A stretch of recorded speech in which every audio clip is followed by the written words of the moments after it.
Welcome to Shut Up and Sit. I'm Yedda Stansel, a consciousness coach and consultant. I'm on a mission to bring mindfulness to the modern world.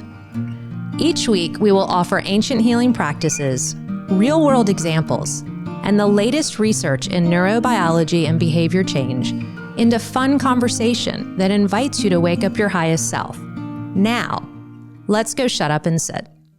All right, welcome back to the show. Yedda here as always. And as always, I am excited. I'm so excited to be here to talk to you. I'm excited because Malikah is here, my soul sister. Thank you, my friend. Oh, thank you. It's so good to have you back on the show. Such a pleasure as always. We have been talking back and forth, connecting on stuff virtually and on phone, and I haven't seen your beautiful face in a while. So I'm so glad that you are here. I love it. How are you? I love it here. I'm doing great. Everything's going well. The outside opening up has been so refreshing. Isn't it nice to have some space to be moving around? Weather's been good. People are moving a little bit. Energy's shifting and flowing. Yes. It just feels like an abundance of opportunity around right now. So I'm really enjoying that. Yeah, I feel that flow too. And I love that. I love being just kind of, I don't do well with things kind of always just feeling closed in. Limitation, right? Like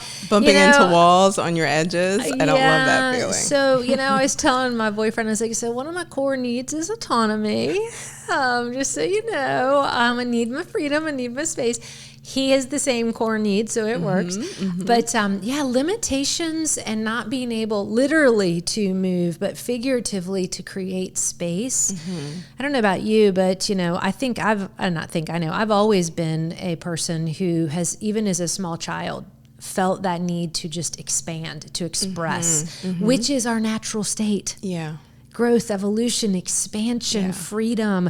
It's real. And so some of us are really tuned into it. Some of us had learned to kind of shut it up, package it up, push it away. And now as an adult, I'm finding so much freedom and liberation in being able to really say out loud, I require and love and want freedom. I want to expand. I wake up every day and I think, where are we going? What are we doing? To the universe and to everyone. There's some stuff to create. There's movement. So when I feel like, last year, 2020 was a challenge, obviously, for the world. Yes. Definitely a challenge for me because even though I'm a homebody and I live a very mindful, what I would call mindful life now, as long as I can get outside and move and breathe, I'm good. But even when we were in that lockdown space, it was hard. I needed and wanted, as did the world, to really just be in flow, be in the energy. And I felt like the whole universe said, hey, world, you get a timeout for a year. Yeah. It was a loss of connection. Yeah, and it was a loss of some place to put that expansion and have an exchange of energy. Because, when you expand and when you have things to say and you have ideas that you want to share, it needs to be reciprocated. Like you need to put the energy out and you need to receive energy back. And otherwise you can end up finding yourself feeling really stuck. Yeah. That law of reciprocity. Thank you for introducing that because I love that. And it's so important to know that there is a give and take and an exchange and we're all learning from each other and we're all moving through life. And so the absence of that has given me a real gratitude of being back out in the world and moving around just a little bit. How grateful I am for just the simple things. Just to get up and walk out here without a mask and to walk to my car and see people and not feel afraid or, it's so wonderful. It is. Yeah. It is. I think gratitude was the theme of what COVID taught us, hopefully. Yeah, I hope so. Yeah, for many of us. And I think mindfulness too, and that's what we're here to talk about today. So, when I sit down and I look, and you all know, my listeners, my viewers, I've got this awesome document and it's got scribbles on it, but it literally has my whole outline of all the episodes and it is the entire table of contents of the book. And I always scan ahead a little bit, and mindfulness is a part of my work. And so I don't get so caught up and tied into it's got to be exactly this way and look like this and feel like this. And so the little bit of the inshallah, we talked about before, and the kind of we just see, we go with it. But I do look ahead. And so I did look ahead, and I was kind of looking through, and I'm like, all right, we're going into chapter 6, how to train your mind, why mindfulness, the problem with meditation. And I start thinking about, because I've been teaching quite a few episodes on my own, which I happen to love. I hope our listeners and viewers do too. I'm sure they do. I hope so. But it's also important to me to also feel that flow and that freedom and go, and it's time to bring some other wise teachers in. And so when I thought about mindfulness, and I thought of you, and I said, we got to get Malikah back in. Which episode are we going to put her on? So today we're going to talk about, Malikah and I are going to talk to you about mindfulness, but really in particular, and in chapter 6, I go deep into this, is there's actually a difference between mindfulness and meditation. Mm-hmm. For And, sure. you and I know that. The world doesn't really know that. I didn't know it when I went into this work, where I was like, what's mindfulness? What's meditation? And so mindfulness, as our viewers and listeners have been learning, is showing up, paying attention. I used to say on purpose without judgment, which was Jon Kabat-Zinn's definition. I've switched it now. My meditation teacher says it's showing up, paying attention on purpose with kindness. Mm-hmm. And so mindfulness is just that. And what I want you all to take away from this is there are lots of ways to practice underneath the umbrella of mindfulness. It is. Mm-hmm. And so I thought about you, and I thought, well, we got to get Malikah in to talk about meditation, and kind of we're going to talk today a little bit about the problem, because there are some problems with meditation. But I'm curious, before we get going into that, is what is your mindfulness practice like? Well, I think that one thing, I love that you introduced it as just awareness in general, because I think that we live in a world where we feel like there's only certain things that we need to be mindful of. And I think that you walk into a different appreciation for your life when you expand awareness to every space. Yeah. So, and it's a muscle. It's a muscle that needs to be developed. So for me, mindfulness is a practice that I use my brain to be able to evaluate and to observe more powerfully. Mm-hmm. So I'd like to apply it to mundane things, because I think that's the best way to practice anything, is to start at a beginner's level. So I take a very beginner's mind approach to how I practice mindfulness. And I like to start my clients off with something that I know that they do every day. So I'm like, okay, today's homework is to teach me something very interesting about when you're brushing your teeth.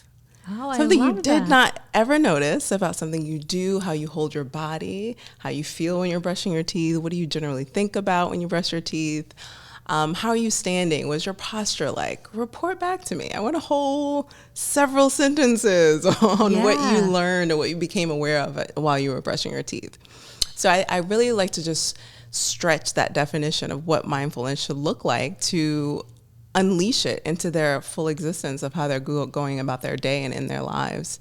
So I really don't usually put them on a track of these are the 5 things in life you need to be mindful of, but instead, what should you not be mindful of? Good point. Yeah. So that's sort of how I introduce it to clients, and I think that it creates a lot of wonder and a lot of play around the concept of mindfulness that can be sort of have a rigidity to it, and they're like, okay, well, these are my things I'm being mindful of today, my speech, my self-expression, and how I manage my emotions. That's just so serious, you know? It's so deep, it's so heavy, it's so much, and if it's new for us, we can get lost in that sauce, you know, when we haven't really built the muscle to really understand even what mindfulness does for us. So, and you bring up a good point, because it's not about it being so serious all the time, which I've definitely am guilty of that, of like going in hard and fast and furious. Like I'm like fighting rattlesnakes in my own inner being about, and at one point I will say this, my mindfulness practice had me it was acutely painful.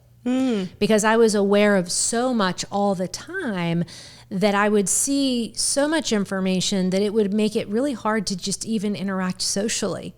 Because I could pick up the subtleties, the energetics, the everything. And so even though now I still feel like I have some of that from being mindful, I can, like you said, what do I need to not pay attention to? Because I don't need to know everything about everyone all the time. And that can get really a little self-destructive, because there's no end to that rabbit hole of awareness. Yeah. And it's why the universe is called infinite. Exactly. But I love and there's a lot of distraction in that too. Yeah. So you miss the basic, you miss human connection, or you miss just the simplicity of living life. And we all know people that are highly aware of what everyone else is doing, and it doesn't leave space. I think it reminds us that we're creatures of capacity, that if you're going to be caught up in what everyone else is doing and how they're doing it, you're going to leave less space for what you're doing and how you're doing it. Yeah. So it's a powerful tool, mindfulness, and we really need to cultivate how we use it. I agree with you. And not only can you be hyper aware, and like you said, it's like working a muscle. And so I thought, well, if I'm going to do it, I'm going in hard, and I'm going to work at it. It's been the nature of my personality. Most of my career is I want to go and learn as much of it as I can.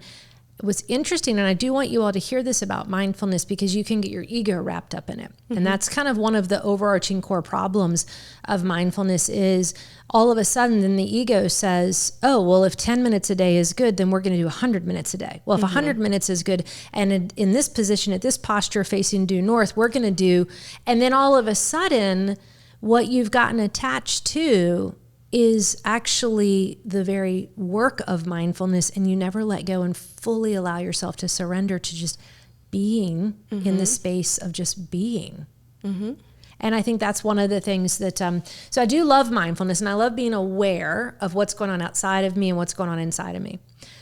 But one of the things that happened for me with mindfulness when I started to look inside was, shit started coming at me like a horror movie of opening doors to demons and third worlds and underground and upside down worlds. And I was like, whoa, what in the world? Because we don't want to admit as human beings that we're not perfect, that we don't have it all together.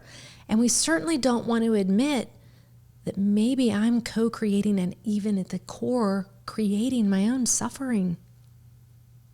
That's where the whole thing changed for me. Teach the people. And I went, whoa, this is not a Scooby-Doo episode anymore. We are going way into some spaces that really, for me, I had to clean them out. And that's why a lot of the work is called, you've heard this too, but the dark night of the soul, or, we kind of go into a space where kind of the hero or the heroine's journey, if you will, we have to kind of leave what we know and go out into that unknown space in our own mind to bring back something different to how we show up in the world. Mm-hmm. And so I do agree with you. Mindfulness is a powerful tool, but we've got to talk about how to wield that tool, because otherwise we start therapizing, interrupting, coaching, teaching. And I remember being at that place, Malikah, and I remember seriously that, no lie, and you'll believe this about me. Our listeners they'll find it maybe humorous, but I was at dinner one night with Jeff, with my partner. We always sit at the bar because he likes to sit side to side instead of across from each other. We're having dinner and we're talking, and I go, I'm pretty sure my amygdala has shrunk. Yep, that sounds like Yedda. And he's like, literally puts his fork down, and he turns to me and he goes, can you talk normal? We can't. Just give up on that. But here's what I love about this, and this is how I love what you were talking about human connection and COVID and what we've been dealing with, is we need each other. Mm-hmm. And his ability to just be, and I love this about him, to be present, to just be in relationship with people. He loves to talk. He just loves the moment. There's so many great things. And I thought, and this is what he said, it was the most powerful thing. And I want you all to hear this because it's true about relationships. He goes, I'm in relationship with you, not with what you do. And I was like, what did he just say? Wow. And this was years ago. And I go, but what I do is who I am. And he goes, no, it's not. It's not. And I went, whoa. So even in this world of teaching mindfulness, it is what I do as a coach and what you do and what we do for a living. But it was so powerful for me, and I'm still learning, when I set that down and I'm in relationship with Malikah, and we don't need our coaching space or our dynamics or the latest book or the greatest fad, how we're going to save the world. It's just being able to be present with each other. And I remember when he said that, I thought, and I said, well, what does it look like if I just sit here and you get to know me? And he goes, we just talk. And I had to learn. So this is true because the work was and we have some listeners, and I know you have some clients like this who have a lifetime or some type of trauma, drama, pain, suffering that they've been medicating, self-soothing, whatever they're doing, and they've been living this life of ego, and then all of a sudden something happens, they crash into themselves or someone else and wake up and say, oh, now I want to learn how to be mindful, kind, loving, all these great things. And then what happens is it's not an easy transition. It takes a little bit of work because the ego goes, oh, well, if you were really great at screwing everything up, Yedda, I'm going to get really great at fixing everything. So these extremes can happen for a lot of people. And so for me, it was learning how to come back to the middle way and say, oh, well, who am I if it's not about what I do? Who am I if I'm just being me, sitting here next to you, eating a meal or talking to you? And what is my value? What value is attached to that if I'm not doing? Exactly. Which is one of the problems with meditation is we get our ego kind of wrapped up into it in the beginning. Some of us stay there for the rest of our life. And the doing part, in the how many minutes. And exactly. And they've got the shrine and they've got everything built to everything. And yes, there's some consistency, truth to it, and there's some practice, and there's some, I don't even like the word discipline because to me, again, that gets a little trigger on my autonomy. But that word around mastery that I heard when I started doing this work was there's a master and there's a student. And I thought, well, what's the definition of a master? And the definition of a master is predictability. A master is predictable. So when you get to the point where mindfulness creates a habit and it kind of drops into the marrow of that middle way, what I've noticed is then I can, on a what I would say when someone said, well, what does predictable mean? It means you can pretty much count on me to show up a certain way. Each time you interact with me, if mindfulness is at the core, you're going to get a kind response versus a reactive, angry response. But there's a settling of that.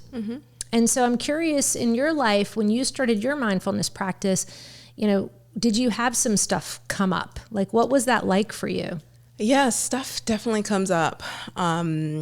So, and the funny thing about diving into meditation is really that a lot of those things that come up are contradictory to each other. So it's like polar opposites. Oh, paradox. Yes, we were just talking about that on the last episode. Like you're living in a paradox of two truths, and the brain doesn't like that. The brain does not like that and causes a lot of inner struggle and inner conflict. And the way for me to navigate out of that space was to sort of find a middle. But the way that I was able to do that is to put it through several, is this true?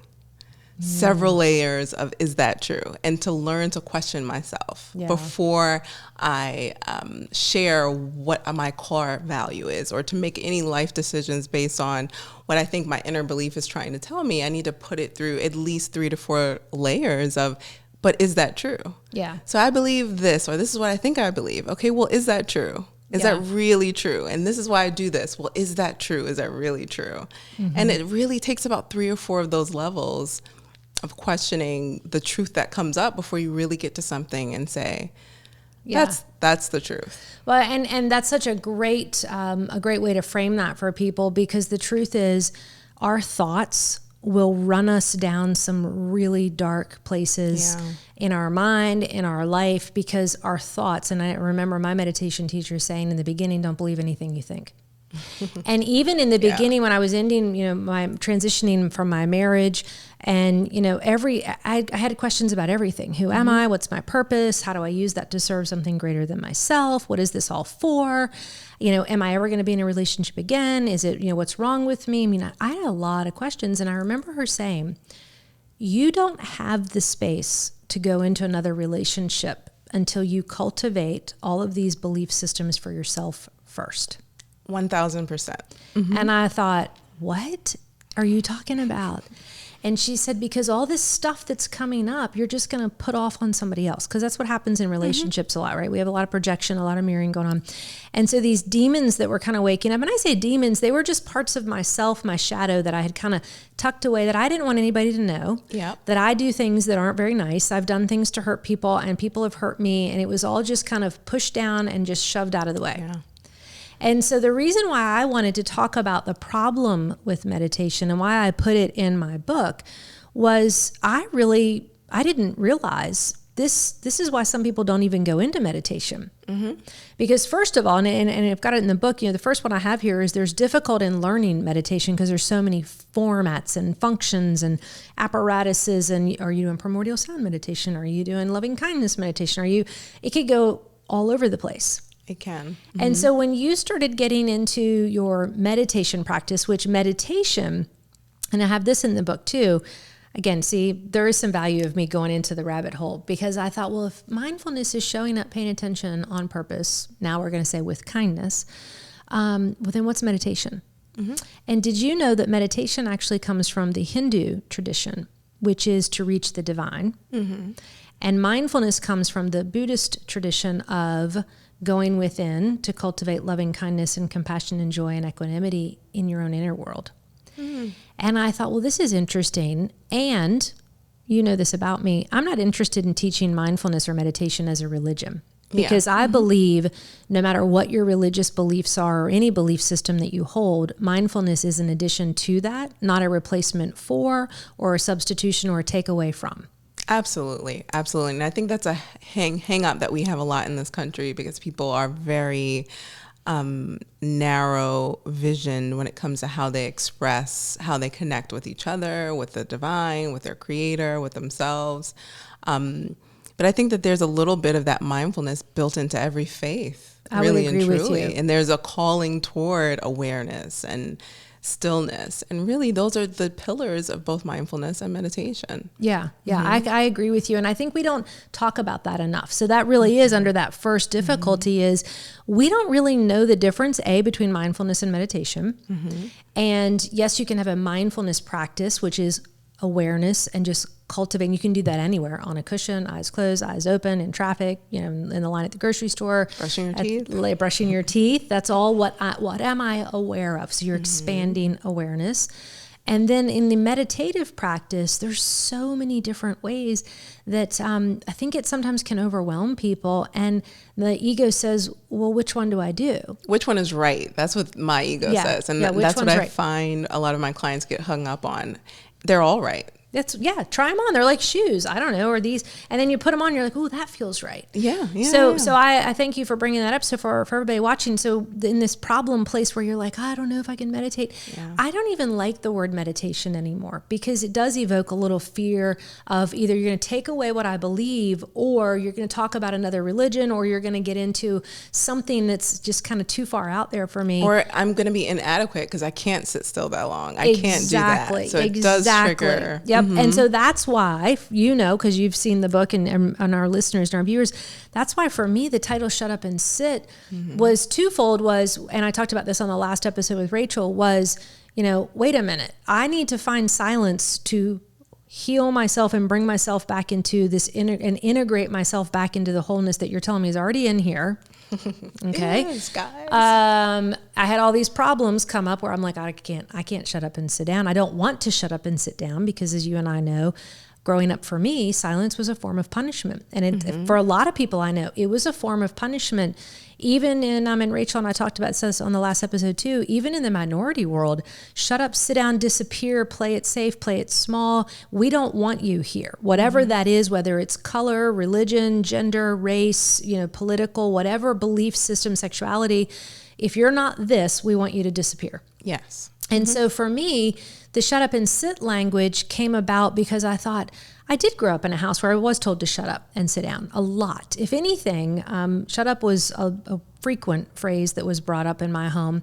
And so for me, the idea of having to recreate that experience on the inside to go back in and experience the self was like, no, I'm not doing it. However, what did I do to deserve that? To sit down and listen to my inner thoughts. And so when you mention that, like, then we say to people, okay, great, so go within. And then there's all these, well, how do I do it? It's like saying to someone, and this is true for me, you all, and I want you to hear this. The very first time somebody talked to me about meditation, I remember, so I was actually at Deepak Chopra's 4-day retreat with my mom. I was out in California, and he did a 20-minute meditation. listeners have heard me talk about this a little bit. And I had never really meditated. And it was 100 people. I mean, literally, Deepak, I could reach out and touch him. He was right there. And he's got 2 screens in the side of the room with a big clock countdown, 20.00. And it's on a countdown. And he's like, we're just going to close our eyes. And what I do love this about Deepak, and this is why I think I really, really love following, I still do love following him. It was just silence for 20 minutes. He didn't tell me to move my body, to do this, to control my breath. He just said, we're just going to be together for 20 minutes in a meditative state. And I thought, oh God. So I did sit there, and I remember I kind of open my right eye and look at the screen in the corner and be like, 19 minutes, 48 seconds to go. I open my left, I'm like, 18 minutes, 22 seconds to go. And I kept going back and forth, like right and left eye, like looking at the screen. For sure. I thought I was in hell.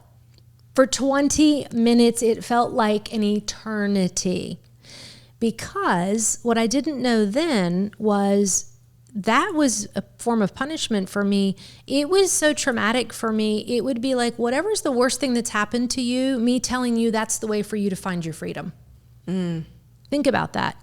And I feel like in our society, a lot of people, whether you were overtly punished with silence, I think a lot of us were in some ways, whether it's exclusion or actual shut up, sit down, abusive silence, whatever it is. I do think people relate to the fact of, I don't know how to meditate, Yedda. I can't do it. I can't sit still.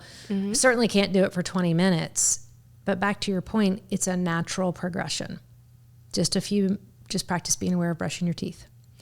Maybe that leads to a minute of sitting there with your eyes open, which leads to maybe 2 minutes of your eyes closed, which some people have to start like that. Yeah, for sure. For sure. And there's nothing wrong with it. No. It's you have, especially if you're coming from a place of having a lot of trauma and history and drama, you probably practice avoidance of silence to not have to deal with what those emotions are doing to you, and doing to your mind. So you are a person that always keeps music in your ears, and you are a person that's always got to talk to someone and is always being the class clown because you're trying to distract from what you're feeling internally. And that is a coping mechanism for a lot of people. So you're asking them to give away or give up their security blanket and really face something that's incredibly scary. Yeah. So taking those baby steps with just a few minutes at a time, we really need to consider that. And I think as practitioners, it's really important that we give people the option to say, you're not failing if you start with 3 minutes. Yeah. You're not failing if you start with 1 minute. You're doing the thing, and you're doing it well. Exactly. And we're develop as you're ready. When silence doesn't feel scary anymore, that's when you're ready to go an extra 5 minutes. Yeah. And I love that it is a progression, and kind of progresses me into the second part of literally, I have 5 of them listed here. This is real. This is from research, by the way. You know me. I'm like, what's the research say? I need to know what the problem about meditation. And so my left brain went in, and this is real, and it says the second one. So the first one is just the difficulty in learning meditation and being able to understand what it is. How do you do it? I mean, ocean of information. Yeah, overwhelming. Seriously, millions. If you Google it, which I did, you'll get millions of hits on Google. And so number 2 is the trouble experiencing the self, which we've kind of already led into a little bit, is those doors start opening and stuff comes up and memories and thoughts and feelings. And like you said, well, who am I if I'm not the class clown? Well, who am I if I just sit? And I remember one time sitting and looking at my sister. We went somewhere and I was just sitting like this. And she goes, what are you doing? And I said, I'm just practicing being awake, aware, and available. And again, she goes, nobody talks like that, Yedda. This is how I knew I liked this lady.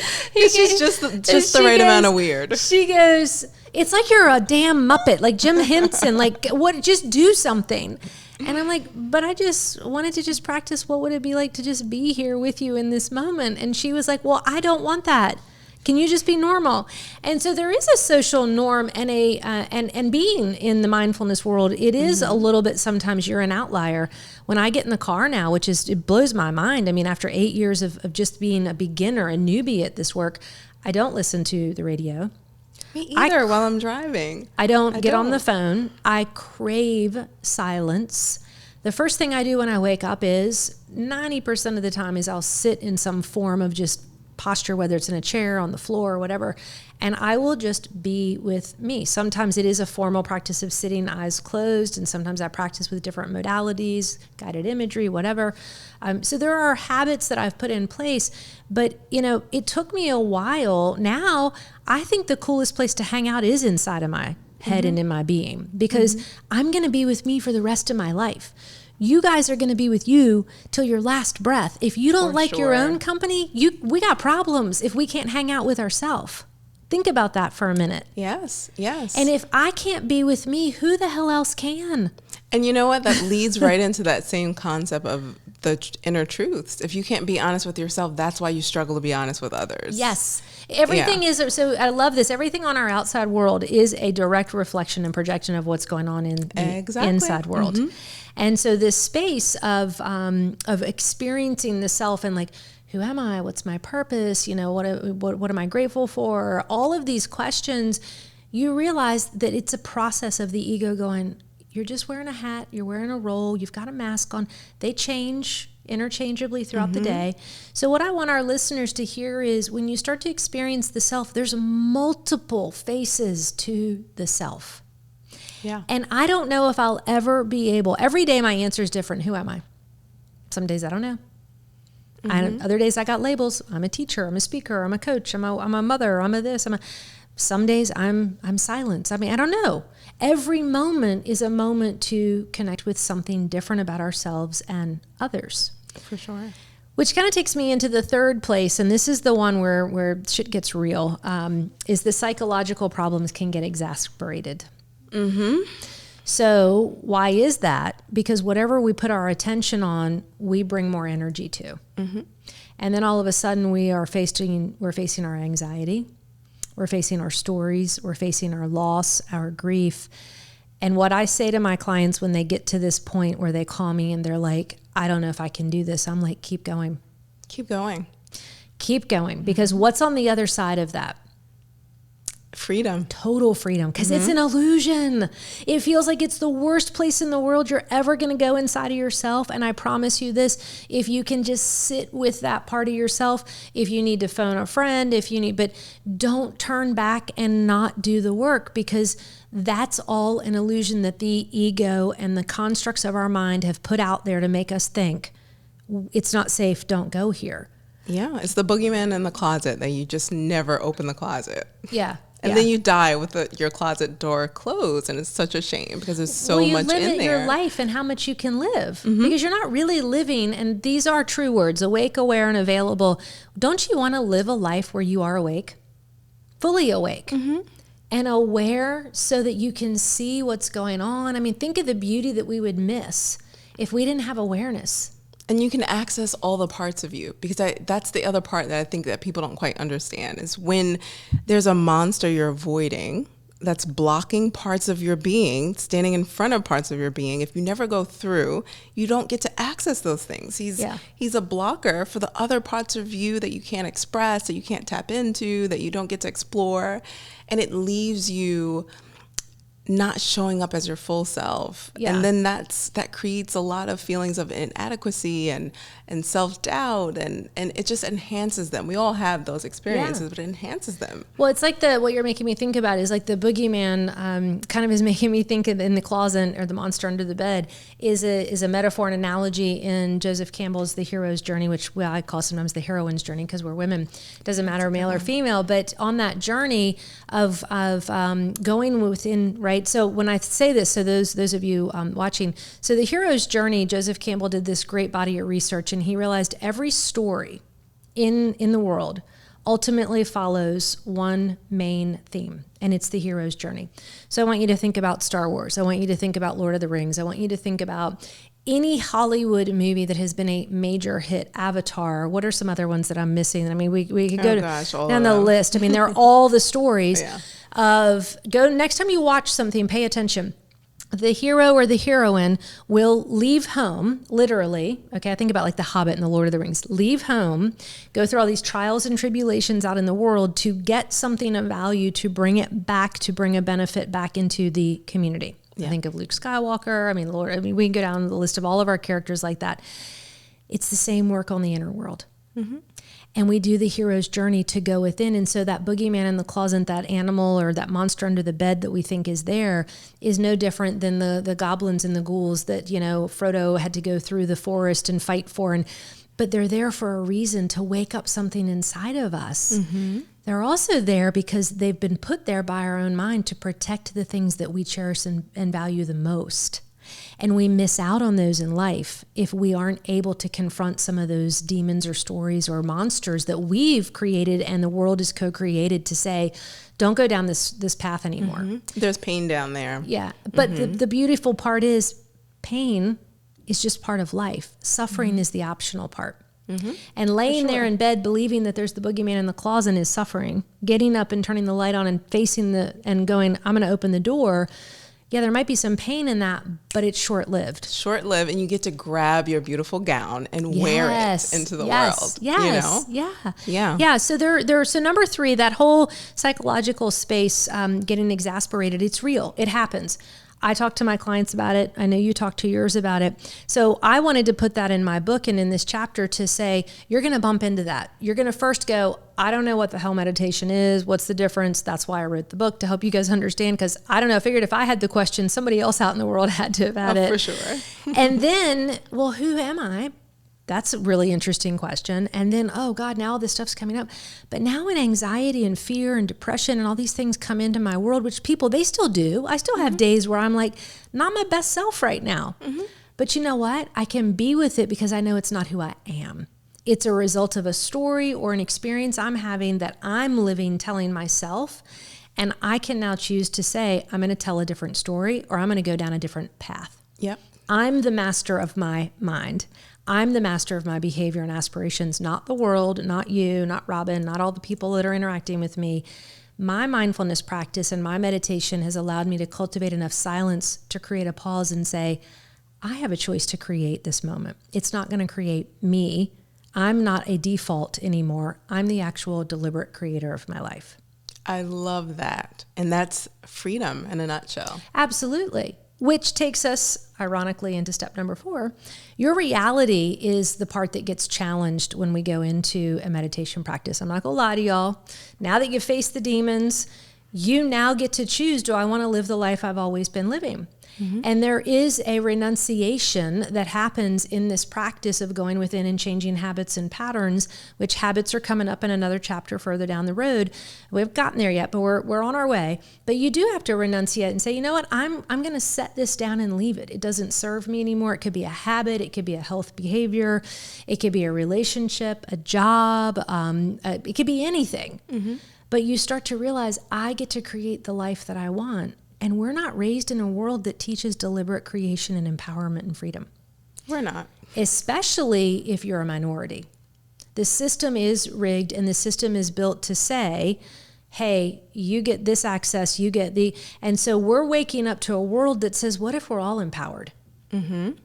What if we all have freedom? What would that look like? And I think, and this is something that's interesting that came up, I was on a call the other day, Malikah, you probably found this really interesting.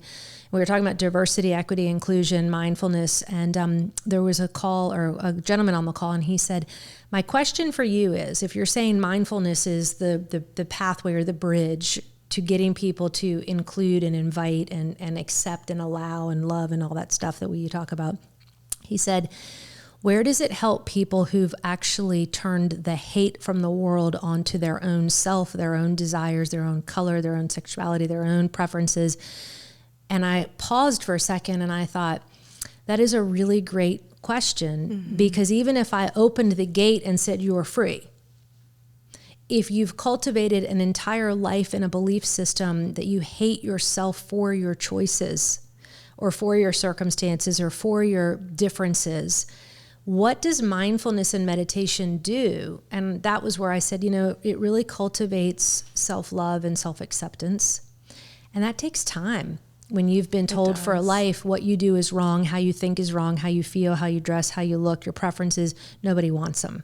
Mm-hmm. Mm-hmm.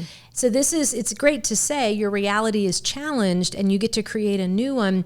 But that takes a little bit of time. And it's important to be easy about this with yourself. And I think you said it beautifully earlier, that childlike wonder, that curiosity. Don't go at it like you're going to do it in one day and overcome it all, but start with the easy stuff.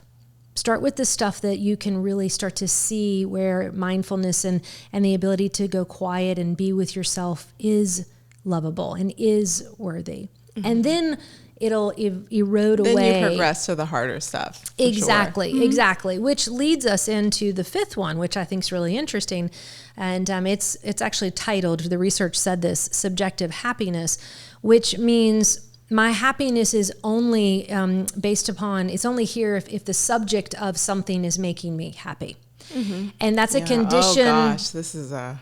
Yeah, that's a condition as human beings that we have a hard time with, because joy, true joy, doesn't need to depend upon anything. It lives inside of us. Yes. And so we've got this subjective happiness that says, okay, all right, well, I'm going to learn how to meditate. I'm going to finally be okay with parts of myself. I'm going to deal with some of my anxiety. I'm going to start to create my own reality.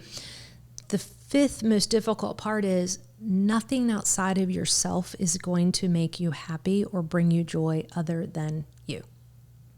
And that is a truth that so many of us cannot face. And this shows up most frequently in relationships. You can't make me happy. What you did, that makes me... And if you don't, then now I can't be in relationship with you. Exactly. And the truth is that person's not there to make you happy. And you can't make yourself happy. That's why they can't add to the happiness. Because you're not even to the place where you understand you're empowered to make yourself happy or to find happiness in the way that you live your life. Yeah. And that's a tough one, because I see that. I think when we say relationships, people instantly think about intimate relationships, but really we are all in relationship. And I think that it's something that is eating at the bedrock of our society, because people are expecting this transactional, you make me happy, I make you happy experience in the world. And that's not the law of reciprocity we were talking about earlier. No, it's different. The law of reciprocity says my wholeness, my whole healed self shows up. And I use this kind of like, you got this container with your arms out like this. I'm holding my experience. That's what mindfulness and meditation allow me now to do. You walk in, you're having your whole experience, and you're holding and containing all of your experiences. And our whole selves are allowed to come together to create a third space, which is the relationship. And so then when you leave from the show today and when I leave, our whole selves leave, and the third space you and I create when we come together is still there, and we can revisit it and come back to it the next time we connect in whatever form or fashion. It's a synergistic positive experience. And we're not talking about that. So I got a whole Shut Up and Sit On relationships series coming when I finish the book. I'm gonna tune in for that. There might be some people that send some letters in there like, well, I think I know her in a prior life and was in a relationship. Glad she found that out. But it is true, because we are putting the responsibility of happiness onto other people, places, and things. And that's a hard one to really swallow at the end of these 5 is, okay, wait a minute. Whoa. And when you operate a life, and by the way, you all, I've set that as a standard for the way that I show up in my life. It's not an expectation, it's an actual standard that anything I do, I say this, and I'm not always perfect at it. I don't just strive to be perfect anymore, but it's my intention I set is to go into any experience to be who I am at that moment with the level of awareness I have, but to set the intention that says, I'm not going to get anything from the exchange. I'm only going to give from the overflow that I have inside of me, which then changes the whole dynamic, because I'm not there to complete myself through you or a book or a course or anyone else.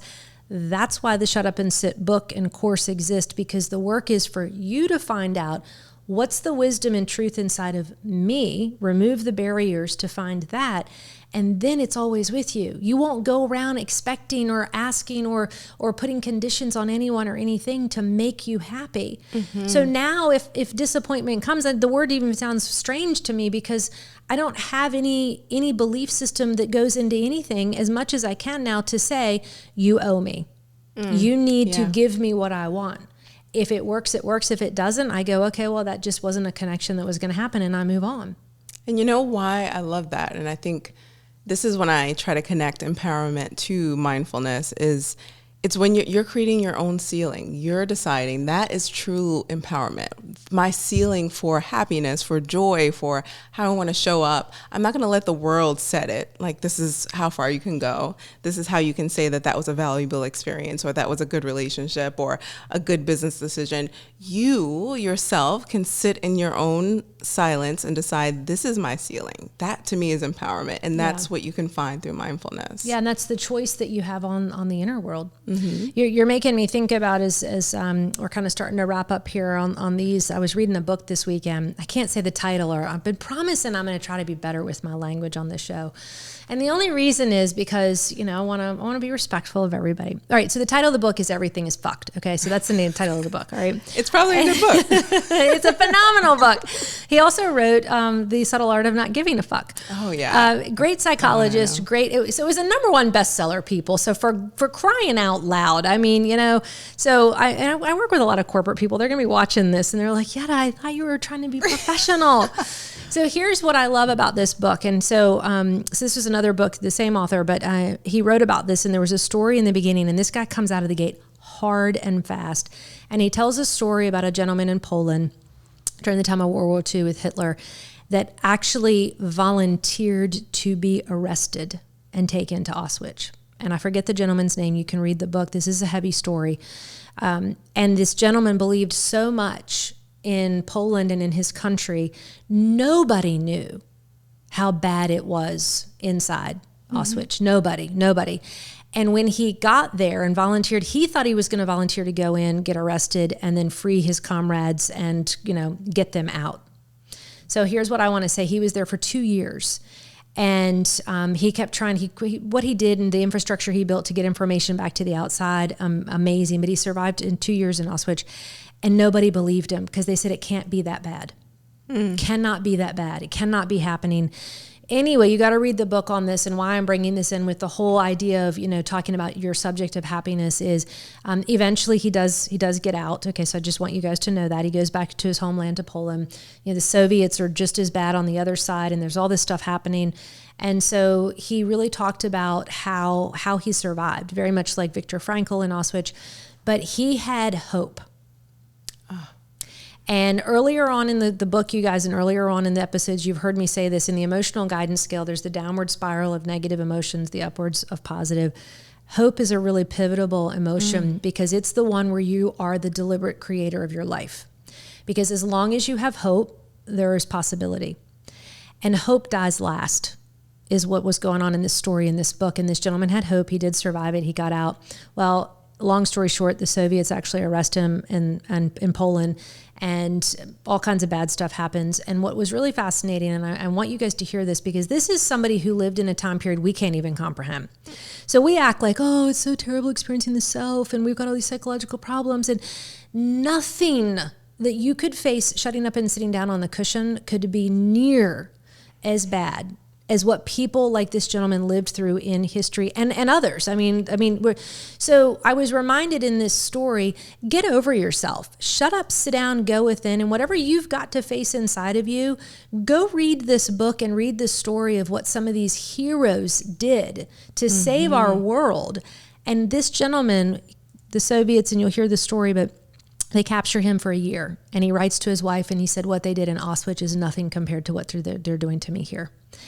And he was tried, and a lot of things happened, but he was executed. And he said before he was executed that he knew he did nothing wrong. He always fought for his country. He tried to save the world. And that in his moment of death, he would feel joy because of that. And the author goes, and if you think you got problems, I'll tell you what, when a man can stand at the face of his execution and say, I'm going to choose to feel joy. Yes. So this is the power of the human condition and the human mind. So I bring that up because it hit me over the head. And I'm like, we forget. We get lost in our own shit and our own drama and our own trauma. It's real. Yes, it is. And I don't mean to belittle it, but when we go into the practice of going within, you can do it. We do it. Our clients do it. It is doable.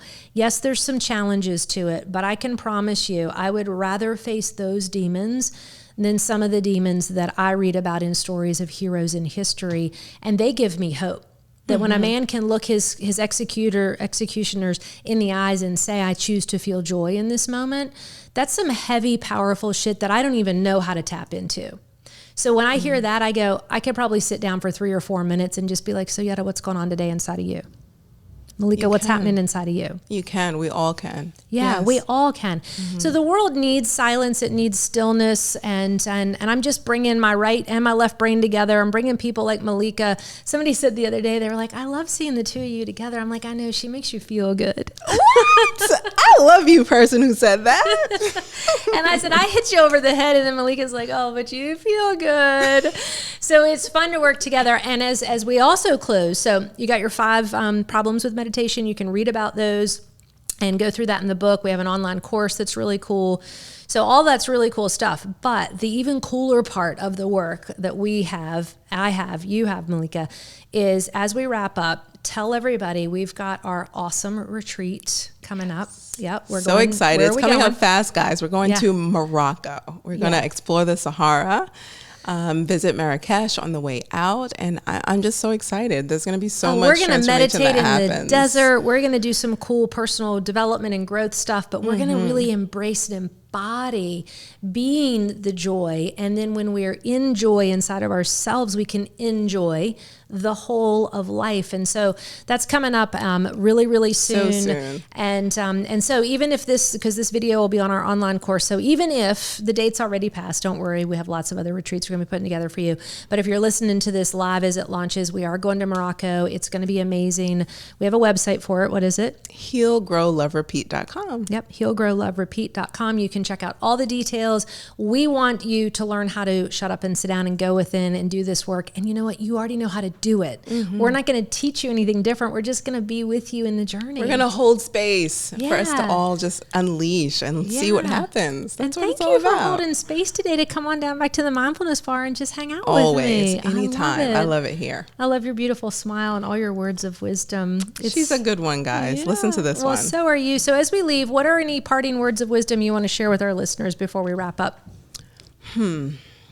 How about we always remember that hopelessness leads to violence and self-violence, self-hurt, self-hate, and then outward violence, hurting others. So I think the concept of hope really being the point of upward positive emotion is something we need to hold dear to keep ourselves safe and others safe. Yeah, I'm not even going to follow that one up. That was profound and so true. And I want to thank you for sharing that with our listeners. Sure, yeah. And I am going to have you back. We're going to do some more fun stuff together. As we move out of this episode, coming up next, I'm going to be back solo next time, and I'm going to actually take you through some of these practices so you can actually kind of immerse yourself in them, because we don't want you in a place of hopelessness. We want you to be in a place of hope. So I look forward to coming back and seeing you all and talking to you soon on the next episode. And Malikah, peace. Thank you. High five. Yes. All right. We'll see you soon. Have a great day. May you know goodness. May you know